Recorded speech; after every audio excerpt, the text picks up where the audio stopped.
All right, guys, it's time for the Next Level Guy Show, a men's interview, interest, and improvement-focused podcast featuring interviews with the greats from all industries to help you better your life. Each week, a new episode features an interview with one of the greats, covering all aspects of their story, from life hacks to tips and protocols that have allowed them to live life on the next level. We then highlight concrete action steps that you can use to improve your life. And now, your host, Ian Dawson Mackay.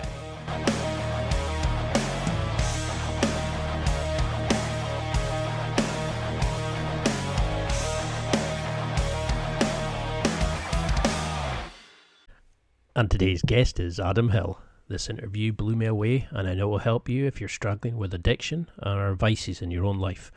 It was never part of Adam Hill's life ambition or his genetic constitution to wear a Speedo in public, let alone compete in a triathlon. For the first 3 decades of his life, he was a poster child for non-athleticism, obsessively unhealthy habits, and an intense fear of, well, everything. Yet at the age of 33, with a physique that could only be described as a Sasquatch with a dad bod, he put aside his insecurities and took his first step towards an outrageous dream, to qualify for the Ironman World Championships in Hawaii. It was a dream shared by nearly every other athlete in the triathlon world, but it was only reserved for the top 1% of athletes in the sport, and in this sport, Adam had exactly zero experience. In Shifting Gears, Adam's new book, he shares his harrowing, inspiring, and sometimes clumsy story of transformation, from the origins of a debilitating anxiety disorder, to his battle with alcoholism, to his rise to the top of the triathlon world stage.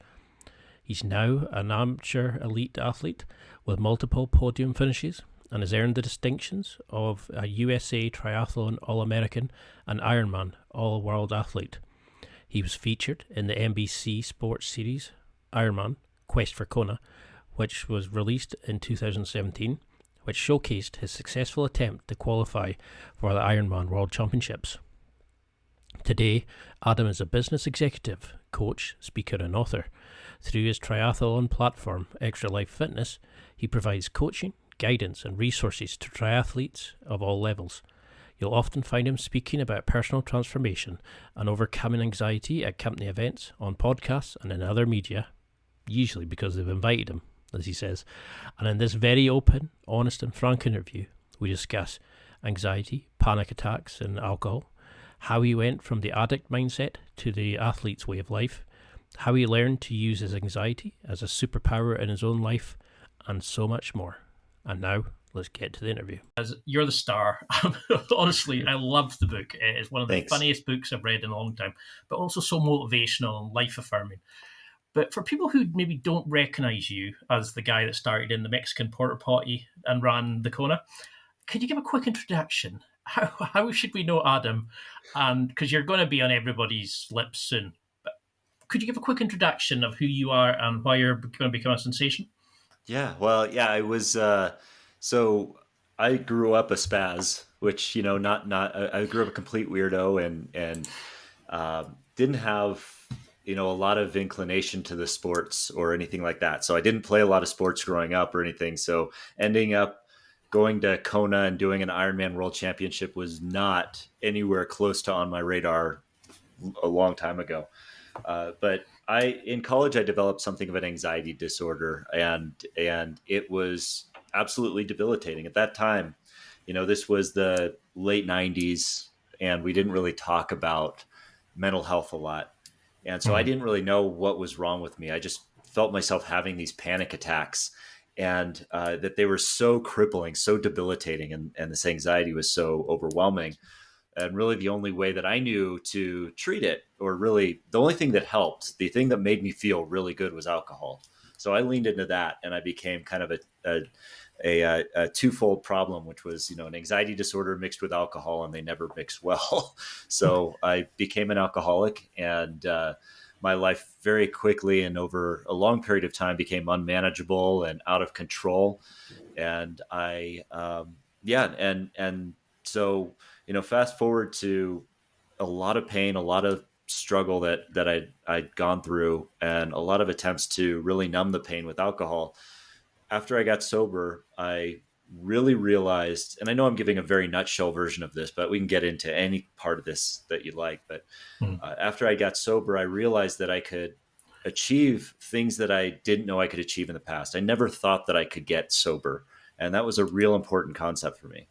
And so with that, after about a year of sobriety, I decided to look at other things that I didn't think that I could do before to elevate my life and continue to level up. And my physical fitness was a natural follow up to my mental health. And that's where I started getting into Ironman. And I really wanted to work toward achieving that Ironman World Championship goal. And 4 years later, I did. I mean, I loved it in the book. Like, you start, it's the humor, it's the detail, but it's also you sound like a normal person in the book. You're not saying and going, oh, I got up at 4 o'clock and I ran 50 miles a day. You're kind of explaining your worries, your nerves, you really go into it and you give a very open and honest account. And I really kind of related to that because when I've suffered from OCD, I've had intrusive thoughts. I can remember the dark places that, you go into. But what was it that was, you talk a lot in the book about just being worried about everything and anything. What was it really that you started noticing when you were younger? What was it that kind of, you talked about being a mediocre sports player because you didn't want to step out into the light. Sure. What was the sort of things you did that you noticed that you were struggling with before you started finding alcohol in college? I know it's about 50 questions there, but no, it's a great question because that's one of the things I try to wrap my head around is how to communicate to people that it's okay to feel this way and know that everybody kind of experiences this to some degree.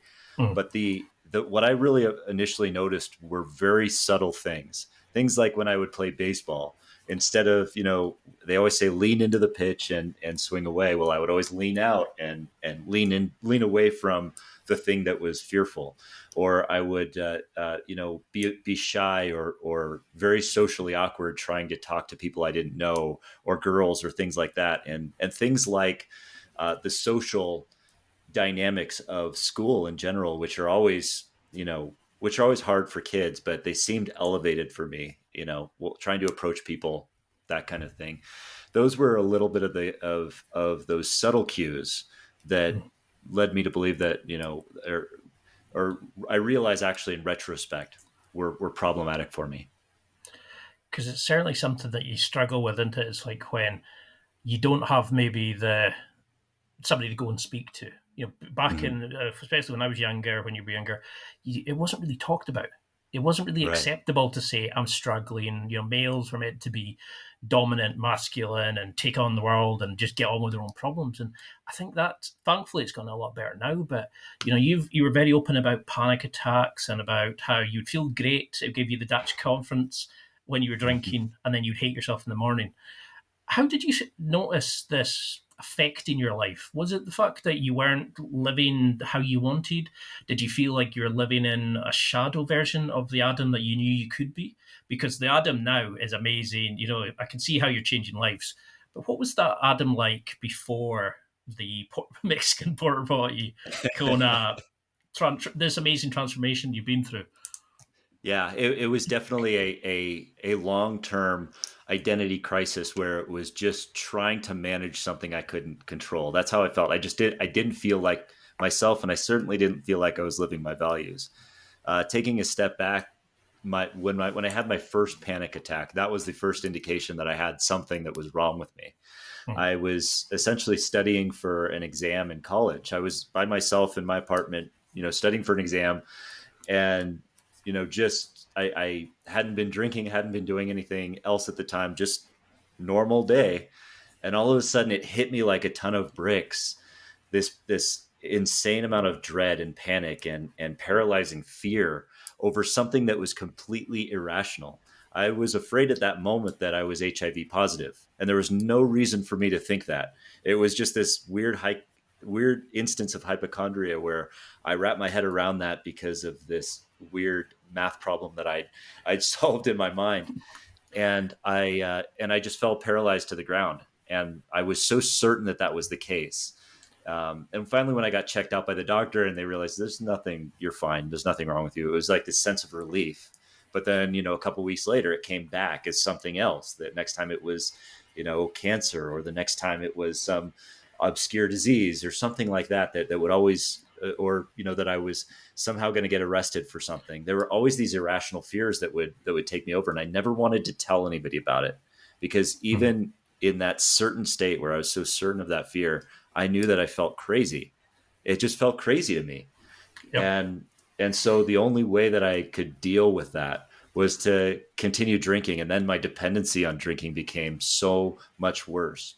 And I didn't like myself as a drunk. I mean, I don't think that anybody really does, but when it numbs when you're so in need of trying to numb that pain and push down and subdue that anxiety or that depression or whatever it may be that people are struggling with, that becomes the acceptable alternative. And for a while it worked. For a while, I mean, the first time I had a sip of alcohol, was when I was 17 years old. I was right on the beach, like, just right on a cliffside in a college town. And I took my first sip of alcohol, and immediately my worries and anxieties went away. And I was the life of the party, and I could talk to girls, and everything was great. And so I had no reason to believe at that first experience that it was going to be a problem. I only had a reason to believe that it was going to be my solution. And so I continued on with it for years. And then the panic attacks happened. Then it became fun with problems. And then over time, the fun went away and it just became problems.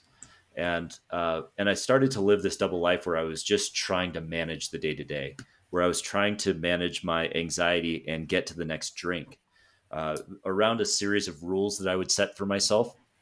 I set these rules so that I could convince myself that I had control and that I didn't have a problem. Mm-hmm. And I said to myself, I'm not going to drink before 5 p.m. because if I drink before 5 p.m., that's problem drinking.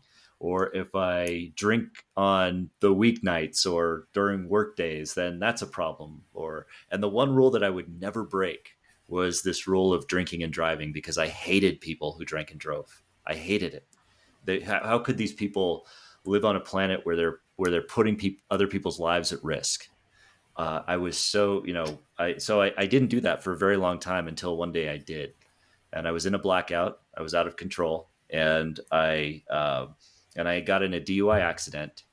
And the shame that I felt around that, when I was sitting in the back of a police car trying to put the pieces together of what I had just done, I realized that I was no longer just a risk to myself, and which I was okay with, but I was a risk to other people. And that I broke my last rule. And I realized at that moment that I had zero control of my life, zero.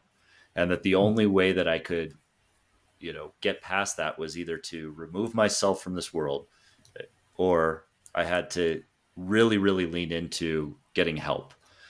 And that was the choice I was making in the jail cell that night. Because you don't hold back any punches in the book. You really kind of describe how you've, that journey and that kind of transformation. And when I felt a lot of similarities between us. I had also been through where, you don't feel like you're part of the social scene. You don't feel like you fit into the group until you start drinking. And then before you know it, the buzz comes in and you're like, it's almost like you're ramped up 50 times and you go away and do things. And then at the end of the night, you're thinking, oh, I feel horrible, and you're hungover the next day. Was it a point that you started looking, going, okay, this has got a problem? When did it become, you were saying fun with problems. What was the first sort of problems you were noticing? Were they health benefits, or were you waking up and going, oh, geez, what happened the night before? Or what was the first things like? Was it bad relationships with family members? What was the first things you noticed? Yeah, the first things I really noticed were that I was just starting to feel like I was waking up hungover, not feeling great, and I was starting to get into small legal problems. Like I would be outside of our apartment drinking a beer, and then a police officer would come by and say, "Hey, what's in the bottle?" And then I would get in trouble. I would get ticketed for it, and I'd have to handle that. And so there were very small things that would happen like that. That were happening around me, but happening in accelerating progression for me. And when I first started drinking, I people used to call me the iron liver because I would never get hungover, Mm. and it was almost celebrated to the extent that I didn't get hungover. I would wake up early the next morning and I would just be able to go, and so I felt good, and that did not help my problem drinking later, because that was the whole experience that I wanted to chase. And that was the whole experience my broken brain was trying to get back to, was that feeling of feeling good and having no consequences. But the consequences started coming more and more. And then, from there, from those small legal issues, it started to be that feeling of, oh man, what happened last night? I would start to black out. And then, of course, because of the blacking out, my anxiety in the morning would be much worse. And I would have panic attacks in the morning thinking, what just happened? Well, then, I would have to kind of white knuckle it until I got to my next drink later in the day so that I could subdue that feeling again. And so those were the initial inklings that I was having a problem. But really, for a lot of people who develop problem drinking or alcoholism, and this is true for me, by the time I recognized those symptoms, or by the time they meant enough for me to want to change them, I was well into the depths of that addiction, and it was going to be harder to break for me. Because I mean, I love the honesty in the book, and you've talked about, and it's amazing how sort of frank you can be about it. Because a lot of people go, yeah, I was fine, I had it, and it's almost like a rite of passage into it. You say to a guy, oh, he's just out drinking. That's what college students do. But it does get to that point where I mean, I don't know for you, but I felt like I was numbing the real Ian, and I was trying to betray a version of who I was. But I noticed it affected my mental health. You walk Mm-hmm. past people who are laughing, you start thinking, are they laughing at me and stuff like that. Did you find it started affecting your mental health, that it was almost like you needed the alcohol to function as the Adam that you were trying to be? Yeah, in fact, the term functioning alcoholic is always kind of like an oxymoron or a misnomer for me, because a lot of alcoholics need alcohol to function. And that's really the way it worked for me. Was I considered myself a functioning alcoholic, and that was one of the things that defined why I told myself I didn't have a problem. I was able to go to work. I was able to do that. But really, that was a result of the way that I was just this faux way of trying to manage my life through drinking. But certainly it did affect my mental health, my decisions, and I think for me, it stunted my growth and my personal development to the extent that I didn't pursue growth in any way. And I realized way later on, after I got sober, how important growth is for me, Mhm. how important that is to maintaining fulfillment in my life. And at that time, I was just feeding this downward spiral of non-fulfillment of everything else through drinking, because I just wasn't going anywhere, and I was only doing more damage to myself. So my mental health was really suffering at that point. The anxiety was worse, and on top of that, I was breeding this ego that was this false sense of control, and so it definitely wasn't good for my mental health at all. Because, like, speaking to you just now and reading the book and watching your amazing videos on YouTube and stuff, I can't imagine that Adam at all, because you seem to have this lust for life. You have this beautiful family. You're going out and doing these amazing things, and I can think back to stupid things I've done when I was drunk or really upset, and I had to go on antidepressants and things like that. But what was it at that point? Was it the incident, like with the drink driving and the stigma that came off it, or was it being breathalyzed in front of neighbours and stuff? Hmm. What was that point that you just thought, nah, I need more than this? Can you remember it, or was it just a sort of gradual, I need more for life, I'm not going to do this? What was that thing that made you just go, nah, I need more than this? Yeah, it was definitely that incident with the drunk driving that was the trigger for the first transformational experience. And that first transformational experience wasn't really a sense of I need more than this. It was more a sense of I I only have two choices in this, and my choices are to either end my life or to actually get the help that I need and be all in on it. Uh, there were things that prevented me, because even long before that, I knew that I had a problem. I knew that I needed help. I needed that assistance, but there was still that fear of wanting to go and get that, because I always thought, well, my family needs me. How am I going to be good to my family if I'm in treatment? That's very selfish of me to go in and Mm-hmm. try and get treated for this thing. And so I always looked at it as selfish to want to take care of myself in that way. And when in reality, I was no good to my family at that point whatsoever. So that point where I had the DUI, I was sitting in the cell thinking that just coming to the realization that I had no control over my life, that I wasn't good to anybody, and that I was torn in these two directions. And, by grace or whatever you want to call it, I chose the direction of getting help. And I chose to put that first in my life. And that was really just a way of saying, this is so that I could function as a human being and start to repair the damage that I've done. And that was the first transformation. So for that first year, and one of the things that a lot of the more experienced sober people in Alcoholics Anonymous, which is the program I went through, what they had told to me was, don't make any major life changes for a year. Stay with the program, do that, and make that the first priority in your life. And so I did just that. And when I got to a year of sobriety, I'd remembered that, but I'd interpreted it as when you get to a year, make a major life change. So that's when I looked at what I would call my second transformation. I had this psychological, I had this spiritual transformation of realizing that I could get sober with the help of a community, with the help of a framework.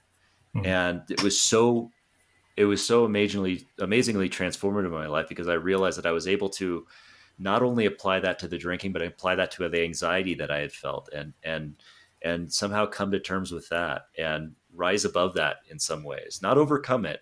I still live with it, but rise above it so that I could function better as a human being. I realized that, well, what's next and that came to the sense of my physical health, and just wanting to realizing that, maybe there is more to this life than just, what I've been doing. Because when I was down at that low ebb, I couldn't imagine making a change like that. I certainly would have thought, I'm going to go and run an Ironman. I loved the way you kind of just went, yeah, I see that. I'm going to go do that. Was it how did you start going through that journey? Did you have regrets about what you had previously done as you started this transformation and you go through the stages of Alcoholics Anonymous? I know you talk in the book how you can't really go into that journey because you don't want to kind of make it, draw, you don't want to highlight it for people who are going through it. What do you think? How did you deal with the person you were becoming, but also looking back and going, oh, I really messed up there. Oh, I really did that. I really got in trouble there. Did you struggle coming to terms with it? Because I've looked back and gone, I deeply regret this. But they say, oh, you have to go through it to become the person you are now. Mm-hmm. Would you agree with that? Did you struggle looking back and having regrets at all? Yeah, and I'll be honest, I still struggle with the idea of regretting it, something that was a pivot point in my life for something that became better. Mm-hmm. And so I've come to terms with the fact that I can deeply regret what happened there, and be grateful for the circumstances that arose out of it, because I've lived with shame all my life. Shame has just been something that I've lived with it, and it's been a part of that anxiety that I've had, which is to, when I drank, I felt shame because I was drinking to resolve this thing, and I knew it was bad and it went against my values. And then, of course, I went to the deepest depths that I never thought that I could do, which was the DUI. And there was such a deep amount of shame with that for a long period of time. And I will say that, going through Alcoholics Anonymous and doing the steps, that's where I did have a deep sense of healing through that. And I was able to kind of come to terms with that, where I could look back on that and say that the experience in and of itself was a negative experience. It wasn't, it was something I do regret for the people that were involved and for those that I've harmed, even throughout my history of drinking, my wife, my family, those who I've hurt along the way. And I realize that I can constantly make amends for that. And that in and of itself is not shameful. That is more of just making things right and trying to work to make those amends. It's but it is one of those challenging things that I deal with. But I know that now, at least, I am an alcoholic. I know that I have no control over alcohol, and I'm grateful now that I don't pick up a drink. And I realize that that is a superpower in itself, to not be able to pick up a drink now. And an anxiety, for all of its negatives, for all of the problems that it might cause, there are superpowers that come with that as well.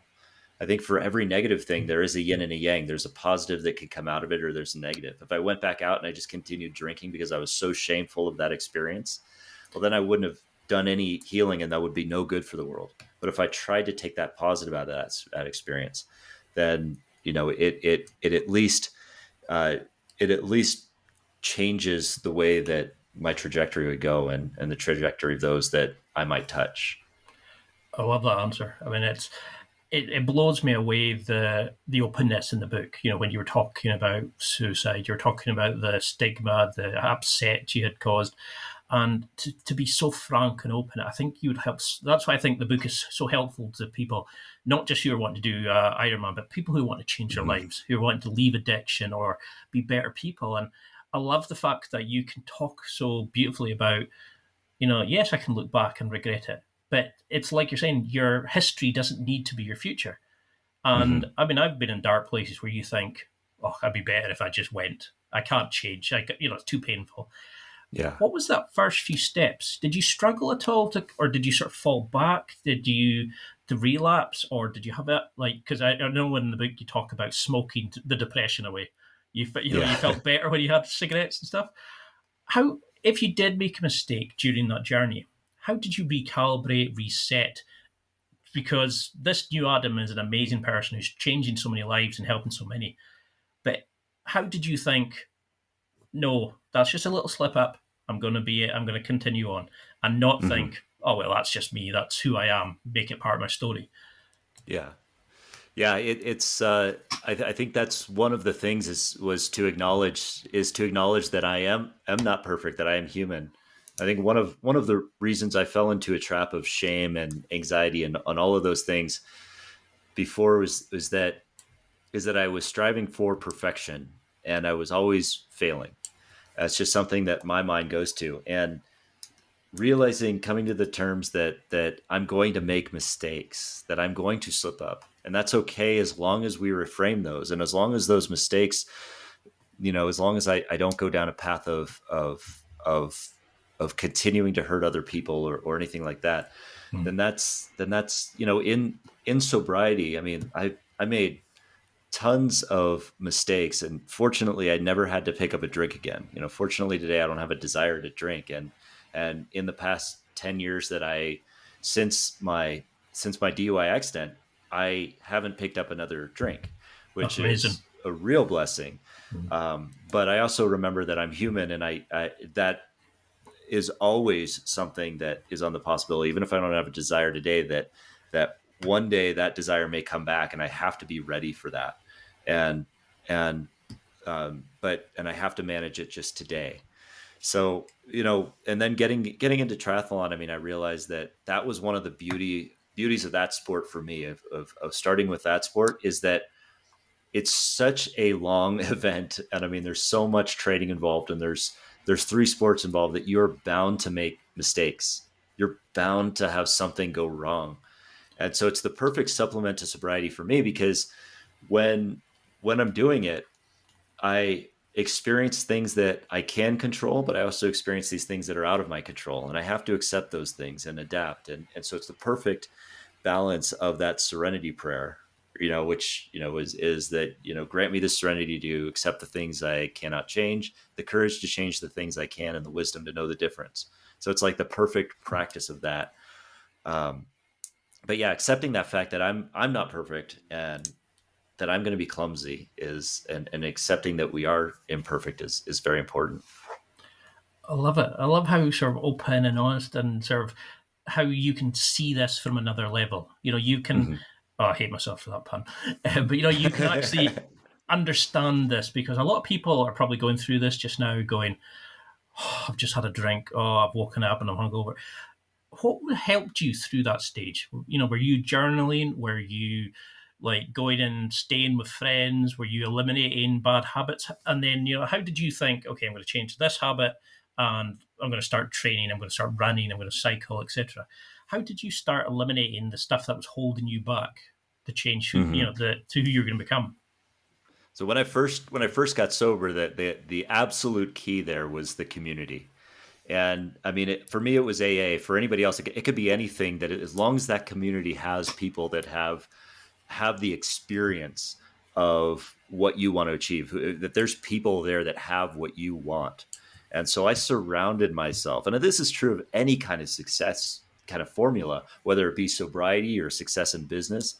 And it's always said, surround yourself with the people that have what you want, the five people that you want to be, that sort of thing. So every single day for that first year, the first couple of years, really, I went to meetings every single day to surround myself with it. Even if I didn't want to, even if I wasn't feeling good, even if that wasn't the case, I went to a meeting, and I made it first in my life, because I realized at that time the mistakes that I made when I tried to get sober in the past before that were that I would not be putting it first in my life. I would be saying, well, if I have this event, I can't make a meeting, or I can't get a sponsor because they're going to cut me too hard on me or whatever.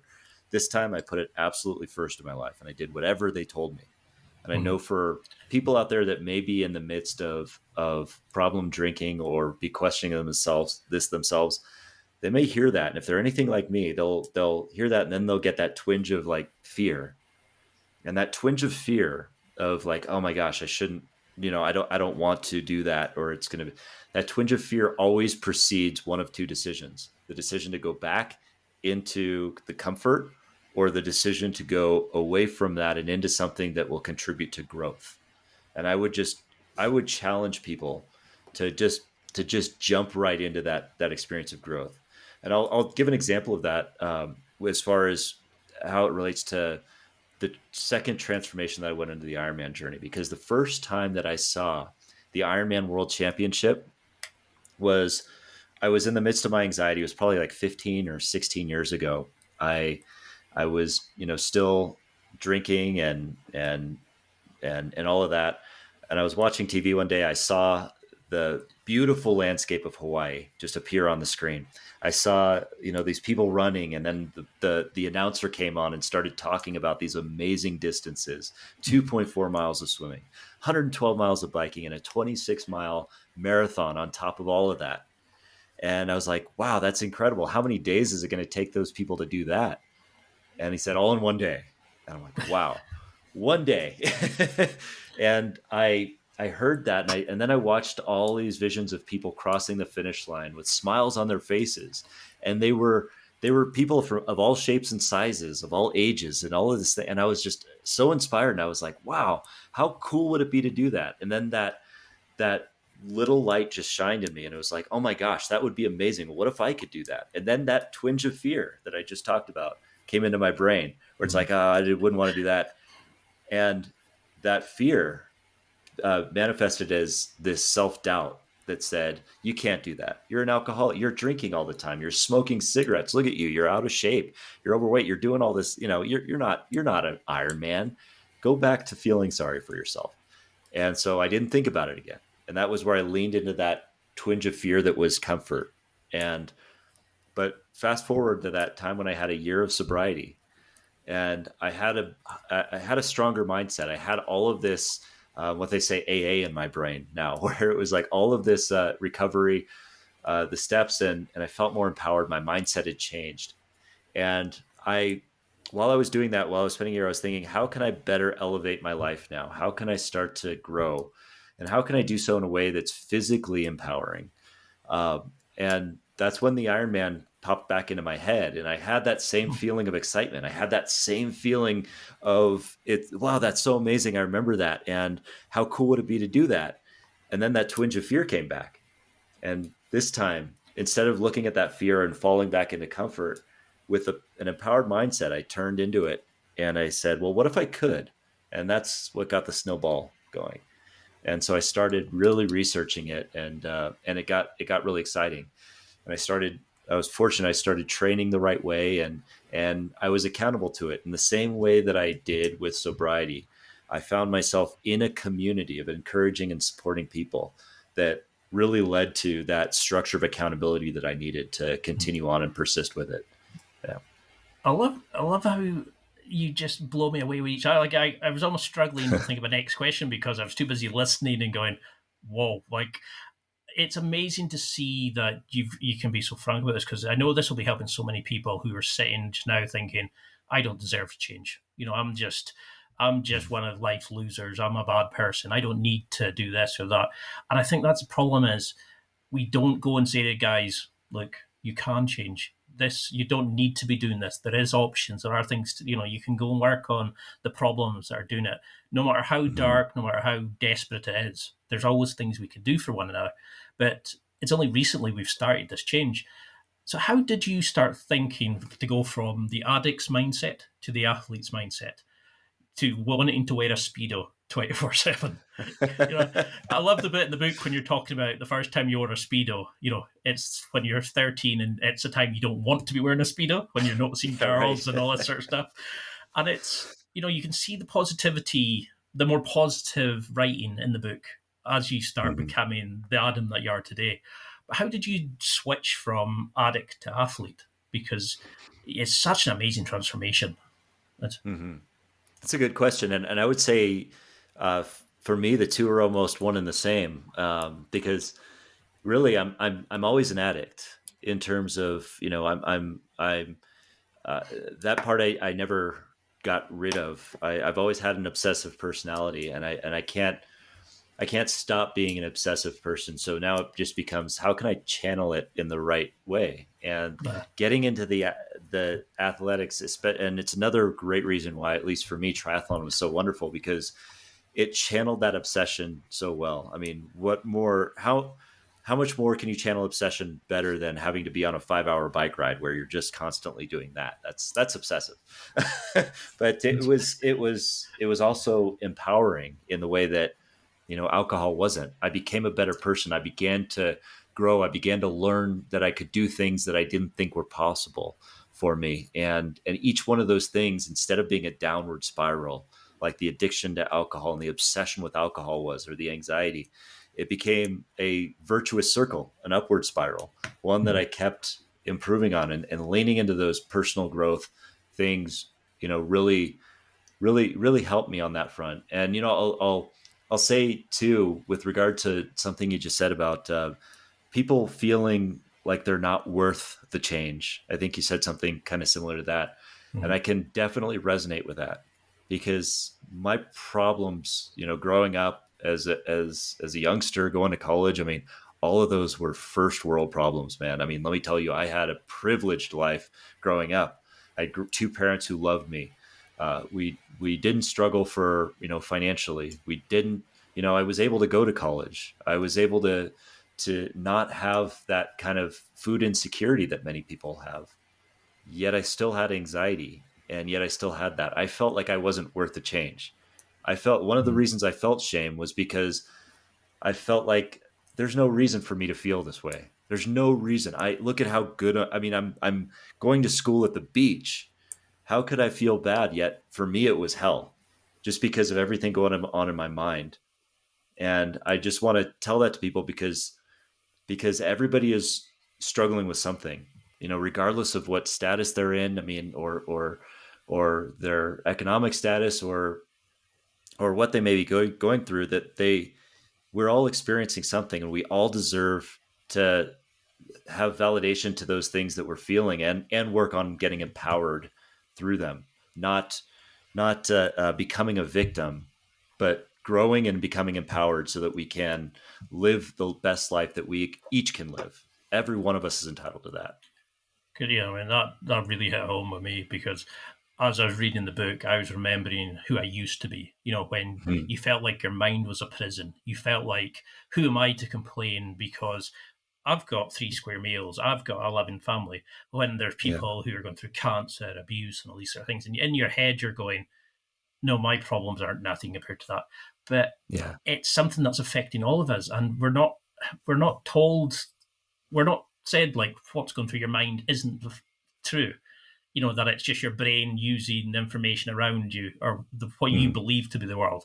The thoughts aren't real. So you act on them or try to numb them with alcohol, drugs, whatever it is. And I mean, I struggled with that for ages, like drinking at weekends, and I'd be sitting in the pub going, I don't want to be here.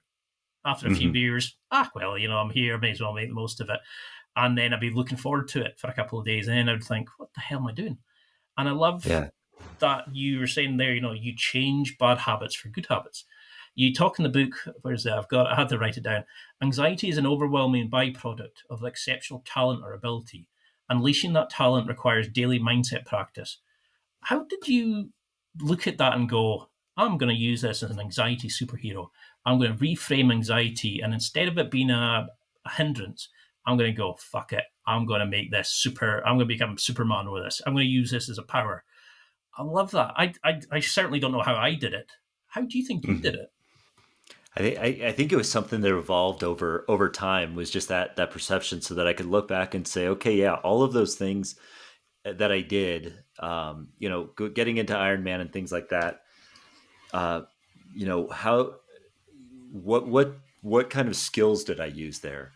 And then it always got me thinking about, the comic books we would read as kids. When you read about like Superman, or when you read about, some of these superheroes, for every superpower that they have, you notice that the author in those has some kind of kryptonite, or some kind of malady that stems from. They fell into, nuclear waste or something like that. And I'm not saying that that's what we've done, but to a major degree, that's, I think, what that means in that kind of literature, because you look at people and the maladies that they have, like things like anxiety, things like depression.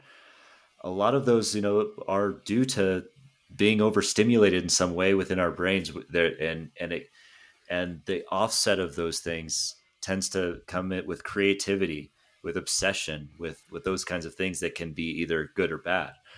We can use them in good ways. And so it was also lots of therapy that I've been with the same therapist for over 12 years now. And we've worked through a lot of this kind of stuff where, after realizing that I can't get over anxiety, that it doesn't go away. It's something that, that's part of who I am. There are things that there are tools that I can use to help with anxiety in the moment, or over time, that I can use to help me stay empowered. But even though I can't get over it or overcome anxiety, it can rise above it. I still have panic attacks even today. I think about a week ago, I had my last, I had another, panic attack, and for a few weeks there, I wasn't sleeping very well, just because it was part of who I am. But I have the tools to work with it. The key, I think the key was once I was able to name it, once I was able to know that I have this issue, and that it's going to be my roommate, essentially. How can we work together? How can I make friends with it? And how can I utilize it to help me become the best version of myself? That's why I kind of wish I had this book when I was younger, because it was to see that other people were going through it. That I wasn't this weirdo. I wasn't this dark, evil person or whatever. You were trapped in your head. And it's like you're saying, it's the realizing you're going to have it, but why not use it to benefit you? It's like, instead of trying to numb it and hide it, why not accept that life could be great by using this as a superpower? And I love the fact that you're open about therapy and stuff. But I've tried cognitive behavior therapy, and it really changed that. The thoughts are just there, but they don't mean you need to follow them. You don't need to actually act on them, or you don't need to try to hide from them, or you can just let them pass, and meditation, things like that. Did you find that kind of things helpful? How did you find going to therapy? Therapy has been good, but it is a long game. I mean, it's a very long process to build that trust. And the reason I love working with my therapist so much is that she was with me even before I got sober. She essentially knows my bullshit. Sorry for my language, but she does. so yeah, she knows she knows what I've been through. She knows when I was manipulating her into thinking I was sober while I was drinking, even though she knew I was drinking, and all of that stuff. So that fact alone means that I'm working, and so I could still be accountable to that. And we know each other very well. So that relationship takes a long time to build. So I know that it's challenging when somebody's just kind of starting. Well, I want to find a therapist, to build that relationship. But it is, I think it's worthwhile to really foster that relationship. One thing that really helped for me, and this isn't for somebody that's struggling with it now, that somebody that, is still in the midst of maybe drinking or struggling, things like anonymity are very important. And that's why I struggle with the talking about my journey through AA. But what I found is that over time, after I've had a couple of years of sobriety, I realized that for me, and this isn't for everybody, but for me, being open and honest about my story helps me stay accountable. So selfishly, I mean, it helps me stay sober. It helps me to continue to do the things that I need to do, and really, really focus and stay obsessed with being sober, and to use my anxiety superpowers, so to speak, in a productive way, and not fall back into bad habits. It's time for a quick break. There are millions of potential products to buy, so how do you know which ones are worth your hard-earned money? Simple. You go to nextlevelguy.com/affiliates and explore those that will transform and improve your life. You'll find deals, listener exclusives, and special offers with some great companies. Recommendations are 100% honest and only on items Ian has tried or believes in. The companies showcased will make you a better man in all areas of your life. Simply go to nextlevelguy.com/affiliates and level up. I love that. I mean, it's like, because I know what that feeling is like. It's the imposter syndrome, isn't it? It's like, I'm telling everybody it's fine, but though your life just isn't the way you are. Like when I started the podcast, I wasn't living the life of somebody trying to get better. I was talking up a big game, but not living that life. And I had to change that to become, and I love the way that you're using even just sharing your story as that kind of catalyst to keep changing and motivating and helping others by living that life and using that power for yourself. And it's not selfish. It's a great way of doing it. And I think that's a great thing about you, is that you're open about this, that you're showing people that, like, putting a light in dark places that a lot of people are going, oh no, I can't talk about that. Like, I couldn't go and speak to somebody about feeling suicidal, feeling like whatever it is, and I think that's the thing, is we have to let people know that there is things you can do. And I think that's the thing. Your book will help so many people. You should be super proud of what you've written, because it motivates, it changes. And it's not just, oh, this is swim 20 lengths today. It's how you got there, how you dragged yourself through hell to get to this point. And I was blown away by it. I get a lot of books sent to me, and it's not often you get really truthful, deep down analysis like this. I highly recommend it to anybody listening. But how did you start making exercise fun, enjoyable, and make it consistent, especially after coming off, drinking, smoking, things like that? How did you make it? Like, how did you actually start exercising? Is probably a way of better put it, because it must be a struggle once you've been really unhealthy at that stage. Yeah, and I think that's a great question, because when I first had that desire to do an Ironman, one of the first things I did was, I got obsessed about it. I knew that I wanted to do the Ironman, and the problem was that at that time I was injured. I was recovering from a shoulder surgery that ironically was the result of aggressive exercise programs that I tried to do in the past. So I would always get in these fits of, I want to get fit. I want to get a 6-pack. I want to, get big biceps and things like that. And my frame is not built for big biceps or 6-packs or anything like that. It's just not. But I would want to do that. And so I would go to the gym and I'd really lift heavy, or I'd go out for a run and I'd run as fast as I could for a couple of miles, and I'd feel great for that first day. And then the second day I would be sore and feel not as great. And then gradually it would just, I would burn out. And so that was kind of the nature of how I used to work out. And so fast forward to this time when I started wanting to train for Ironman, I was injured. I wasn't allowed to run. My doctor wouldn't let me because I was recovering. I wasn't allowed to swim, obviously, because I couldn't rotate my shoulder. And I really never done much swimming in the past anyway, aside from surfing or that kind of stuff. But but the one thing that I could do was bike on a really easy on a stationary trainer. And so that's where I started. And then I started walking. And so I was forced to scale back to this really easy, really aerobic training style.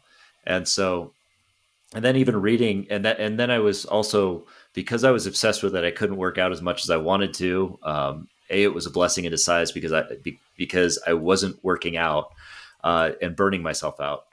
But B, I got to research a lot about like how to train for an Ironman, and I discovered Phil Maffetone, who talked about the idea of training with the heart rate, but training with only two zones. You have your anaerobic zone and your aerobic zone, and the aerobic zone was so ridiculously easy. You train under this heart rate. For me, it was 142. That was the number of beats per minute I could train under. And that happened to be so ridiculously easy that I was practically walking when I first started. And so, staying disciplined with that and really trusting it and having the faith. And I think that was kind of aligned with the new mindset that I had, really allowed me to start training in a way that I enjoyed and seeing the progress pretty quickly come. And then I learned that quickly I started getting faster under that heart rate and started making more fitness progress under that heart rate. And it started to feel good. And I started to get more energy. And so that was kind of the wheel that kept spinning, that the one thing we all want to get from exercise and fitness is we want to feel better. And a lot of times when we're training too hard or we're pushing too hard too much, we don't feel as good. And so we stop or we fall off the wagon or we burn out. But this was just making me energized. And I was working toward a goal. I dropped, $750 on an Ironman competition that I didn't know how to do yet. So there was that accountability piece.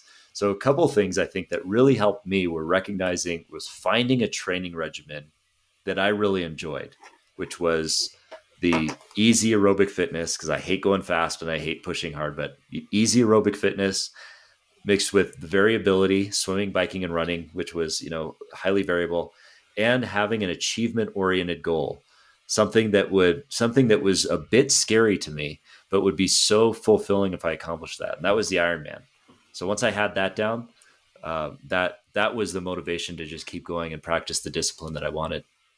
I love it. It's like I was smiling throughout. I was just like, it's great to see somebody else who's gone through that, and to see somebody that can be so honest about it, and because that'll help so many people to show that you're not going to be somebody that drinks and smokes and all that all the time. If you want to change, you can do it.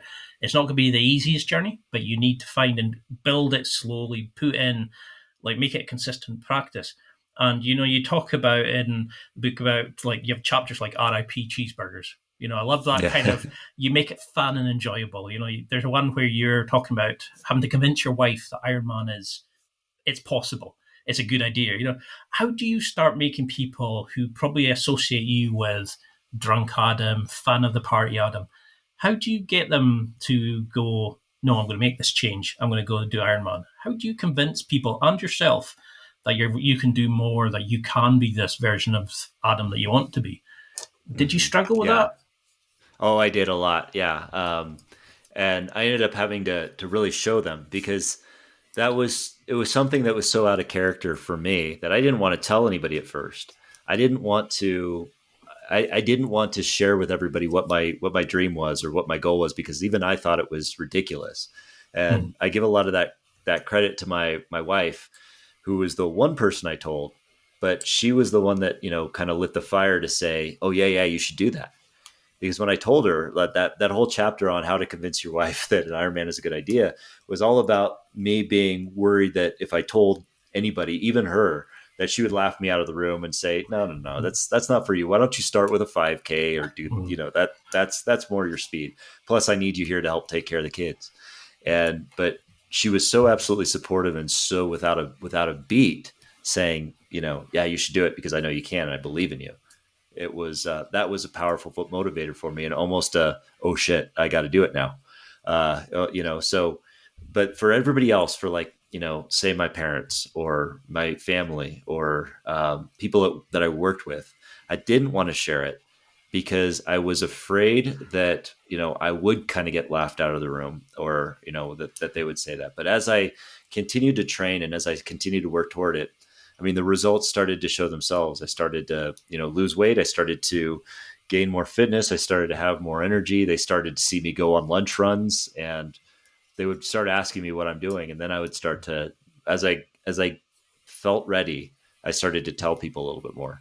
But I think one of the most intimidating points in my journey, and I think it is maybe for a lot of people that are starting out with fitness, is going into that room, whether it be a bike shop for the first time or a gym for the first time, and you feel like everybody in there is judging you. You feel like, what's this newbie doing in here? I mean, I'm just going into the bike shop to buy things. I think they want my money, so I shouldn't feel that way. But but you have this sensation of, I don't know anything. I'm such a novice that I'm afraid of what other people are going to think of me. And that's one of the more powerful and difficult things to get over at the very beginning. But it is one of those things where you do just have to do it. You have to be willing to put yourself outside of your comfort zone to be able to grow. And did you find that initial time you walked in and bought, your first wetsuit, you bought your first bike, did you find that the anxiety was there, or did you find that it was kind of pushing you on? It was kind of saying, instead of looking at it as a negative, you were going like a mate that was kind of going, come on, leading you in. Were you using it as part of like your anxiety superhero at that point? At that point, not really, because my anxiety was more pushing me out the door and saying, yeah, you don't want to go in there. But at least at that time, I recognized that it was telling me the wrong thing, and that at least now, opposite action is one of the better approaches I can use to combat that. Whatever my brain's telling me that is trying to push me into comfort, I should do the opposite.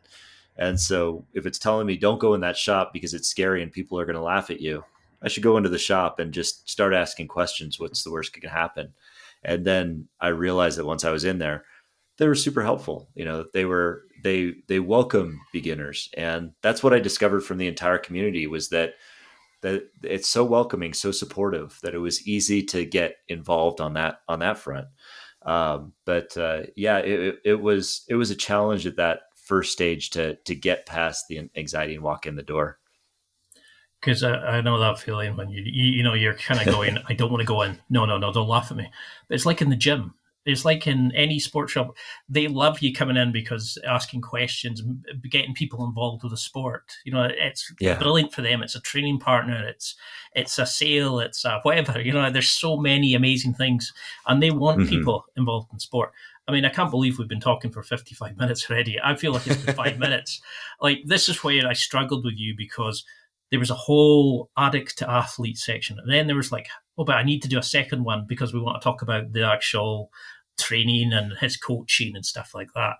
But I loved the bit where you talk about in the race, when you're standing there before the cannon and you're looking around, and you very beautifully kind of like write the scene of the race. And then you talk, where is it?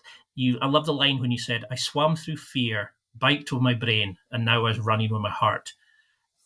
While you were describing the race, it felt like the transition from the addict to the athlete. Like, it really kind of mirrored the change in yourself. Do you, at the time before the race, did you have a ritual that you were going through, or were you thinking, God, how far have I come? All the amazing things you've done to that point? Yeah, I think my ritual was primarily paralyzing fear, and no, it was always I think the pre-race ritual really just involves that breathing like aspect of just making sure that I'm breathing and recognizing that in this present moment, I've done everything I can to be right where I'm at, and that I'm as ready as I'll ever be, and that I'm surrounded by people that are feeling this energy. And by nature, I'm a very empathic person. It is one of my anxiety superpowers, and so feeling, and that's one of the things that I love about the sport is before I leave for the race, but when I'm at home packing up my stuff, or I'm at the hotel packing up my stuff and getting ready to go to the race, I'm a nervous wreck. I'm anxious, and I'm nervous. I'm afraid that I'm going to get swallowed up by a whale out in the water or whatever. But all that irrational fear is in my brain. But the second I walk into transition, I'm surrounded by that nervous but excited energy. It just becomes it just becomes this. It's hard to describe. It's just this amazing feeling of joy and appreciation and gratitude for where I am right now and where I was.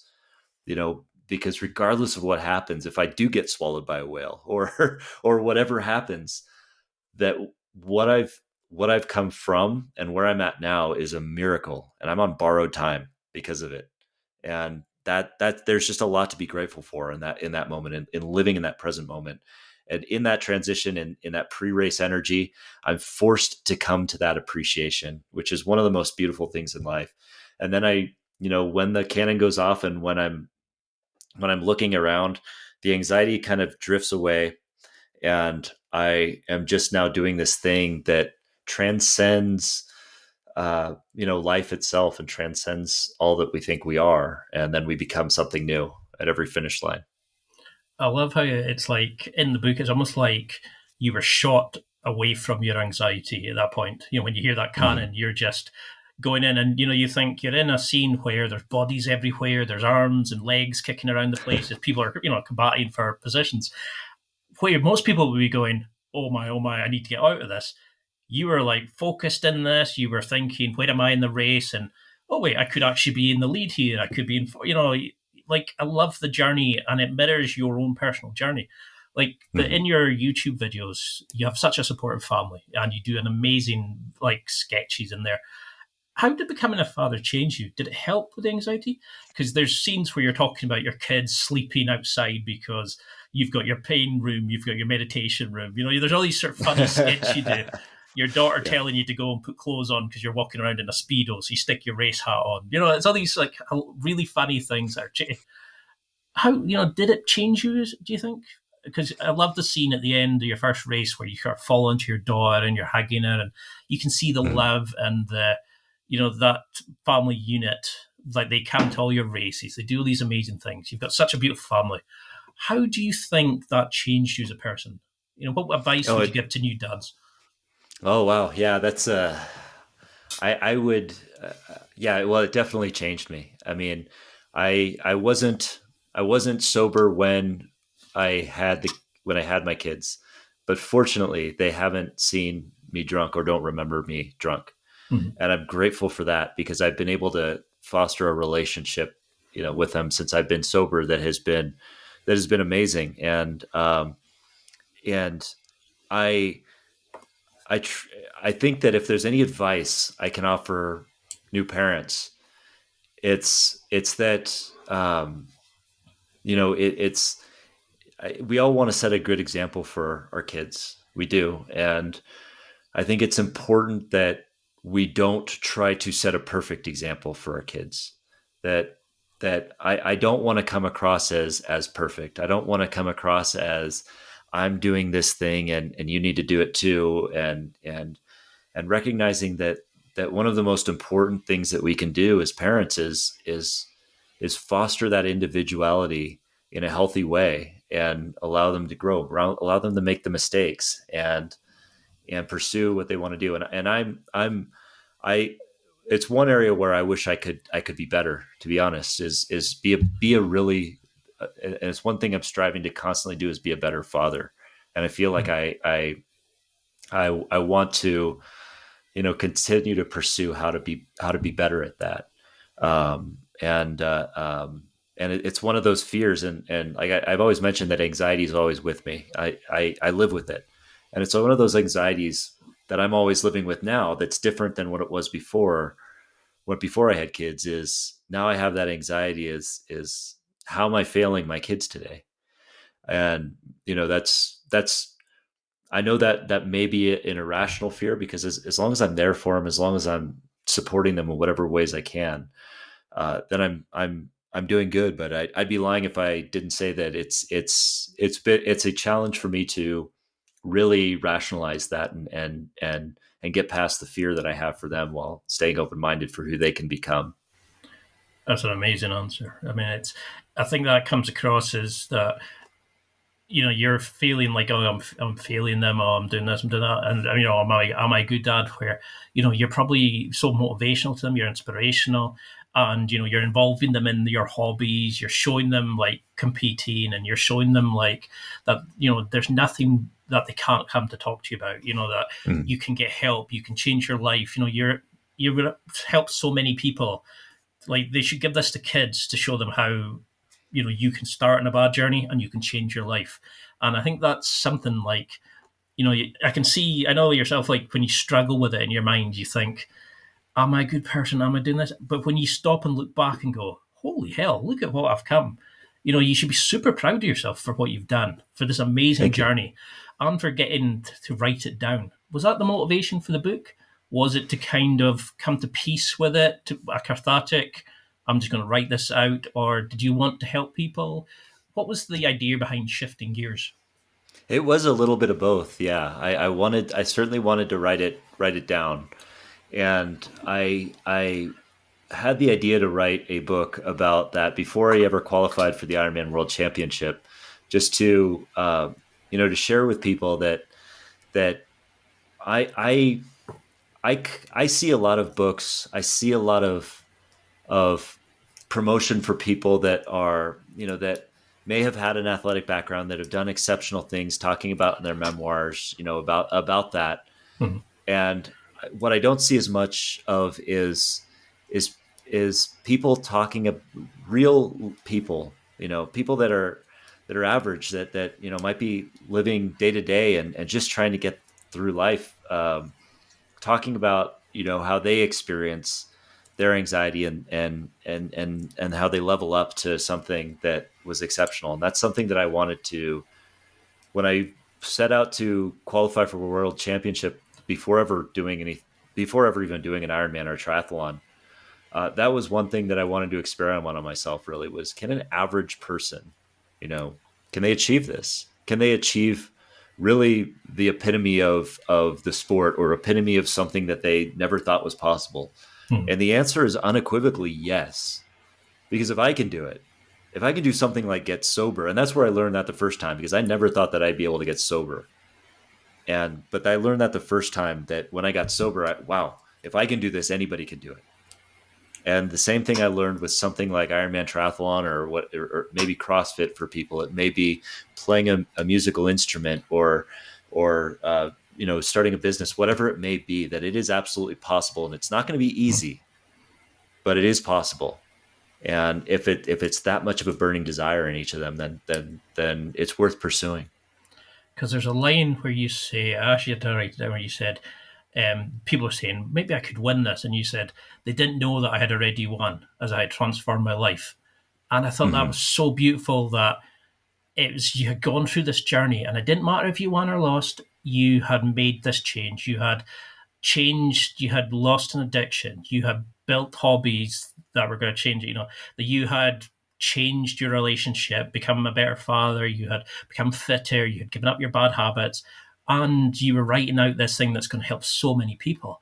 And it blew Yeah. me away because I get a lot of these, and I was reading it going, this guy, I'm definitely having him on. Like, this is amazing. This is so, it's life changing for people, especially those who are sitting there going, I don't deserve it. I don't deserve better. I'm just going to keep drinking. And I think that's Mm-hmm. what, like you're saying, it's that you can change. You can make that change. What would you want people reading it to? How would you want them to use the book? That's exact. I mean, you summarized it very well. That I really want people in this book to experience hope. I'm hoping that anybody who may feel a sense of hopelessness, and there is a lot of that right now out there, and Hmm. we're seeing it so much. And I want people to realize that the changes that they individually can make, and that are within their control, and by letting control of the things that they can't, that they can make dramatic changes, that there is hope, even when you're feeling at your absolute lowest. And I felt the absolute lowest. If I had made the other decision while I was sitting in the jail cell, none of what I experienced would have ever happened. But look at the miracle that has happened with my life beyond making the other decision. And one of the things that I love Ironman or triathlon in particular is unlike any other sport. You know, in any other sport, you have clear winners and losers, and you know, clear standings, all that kind of stuff, and certainly on the pro levels, you have that in triathlon. But one of the greatest things that I recognize in this sport that is true of exactly what you just said, and that when you see the first place finisher cross the finish line, they're the happiest person on the planet. They just won this race. Of course they're happy. They're excited. And then fast forward to the very last finisher of that race, the finisher that just crosses the finish line right at the cutoff time, who just barely makes it in, many, many, many hours after that first place finisher. They are exactly the same level of happiness. They're exactly at the same level of joy because they've both achieved what they've set out to achieve. They've won their race. And, you know, as you said, you kind of summarized that quote is having already won. Anybody that's been the final finisher at a race knows that they've already won their race before they even got to the finish line. That was just a victory lap for them. So I would challenge anyone to find their finish line, whatever may be difficult, whatever incites that little twinge of fear that forces them into a choice between going into comfort or going into challenge, and make that choice to go into the challenge that will produce growth. And find that finish line, and then make that finish line a new starting line for additional growth, because that's where fulfillment comes from, is that continuous growth. I love that. I love the way you write. You mentioned that in the book. It's like the finish line was a starting line for the next chapter, and you know it's almost like the transitions in the race were the transitions through your life, you know, and through your change. And now you're this amazing guy who's helping other people through this change and motivating them. And it's an amazing journey. You should be immensely proud of yourself of how far you've come, of what you're doing, and inspiring others. I'm really disappointed to actually say that we're over our time. I really would love to chat to you for another few hours. You know, I find you so easy to talk to and so inspiring, but until we can get around to it, what would you want people to take from this? You know, what would you want, like a go home message, a summarization, or a point you would want them to take from this? Yeah, that if there's a feeling of hopelessness now, if there's a feeling like there's no way out, that there absolutely is, that there's always help, that there's always community.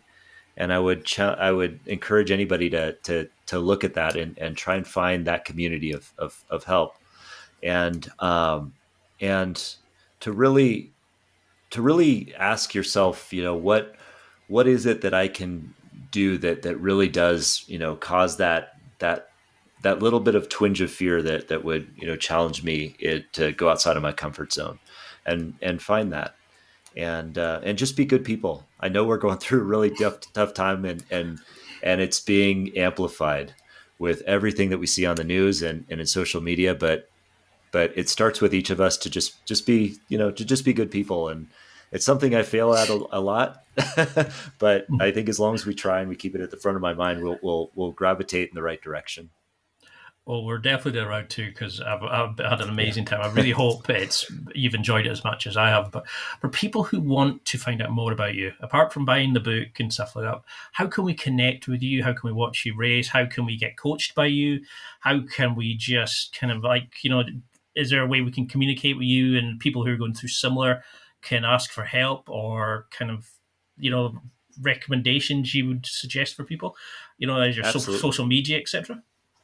Sure. Yeah. So my website is adamhilltry.com. That's adamhilltri.com. And all the links to everything that I do are on there, including coaching, speaking engagements, the book, all that kind of stuff. And yeah, if you want to find me on social media, on Instagram, I'm adamhilltry. And I think you can find me on Facebook as well. And I'm always happy to connect.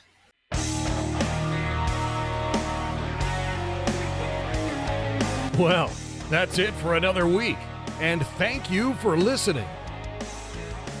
It's now time to take what you've learned and use it to develop and enhance your life with the key points mentioned. Listen, try it, embrace it, use it, and crush it. Now's your time to hit that next level in your life. If you liked this episode, then please leave a comment on the show notes or a review of the show on your podcast platform. Everything helps evolve the show. Until next week, keep seeking the next level in your life.